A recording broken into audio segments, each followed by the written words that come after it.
శ్రీమాత్రే నమః.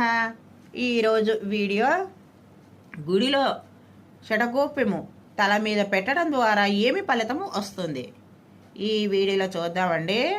వీడియోలోకి వెళ్ళిపోదాము.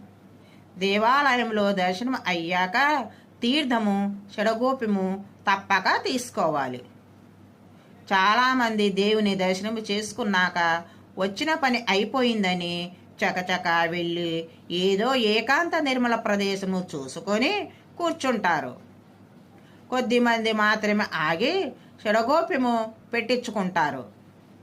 షడగోప్యం అంటే అత్యంత రహస్యము.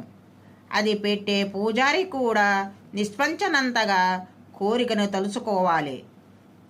అంటే మీ కోరికే షడగోప్యము. మానవుని శత్రువులైన కామము, క్రోధము, లోభము, మోహము, మదము, మాధుర్యము వంటి వాటిని ఇక నుండి దూరంగా ఉంటాయని తలుస్తూ తల వంచి తీసుకోవడమే మరో అర్థము. సహజంగా చిల్లర లేకపోవటం వల్ల షడగోప్యమును ఒక్కసారి వదిలేస్తుంటారు, పక్కగా వచ్చేస్తాము. అలా చేయవద్దు. పూజారి చేత షడగోప్యము పెట్టించుకోండి. మనసులోని కోరికను స్మరించుకోండి. షడగోప్యమును రాగి, కంచు, వెండిలతో తయారు చేస్తారు.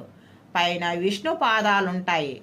షడగోప్యమును తల మీద ఉంచినప్పుడు శరీరంలో ఉన్న విద్యతు దాని సహజత్వము ప్రకారము శరీరానికి లోహము తగిలినప్పుడు విద్యాదావేశము జరిగి మనలోని అధిక విద్యతు బయటికి వెళుతుంది.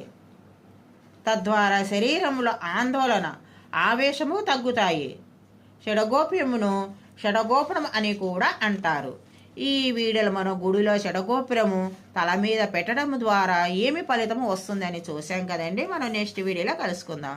వీడియో నచ్చితే లైక్ చేయండి, షేర్ చేయండి, సబ్స్క్రైబ్ చేయండి. Thank you.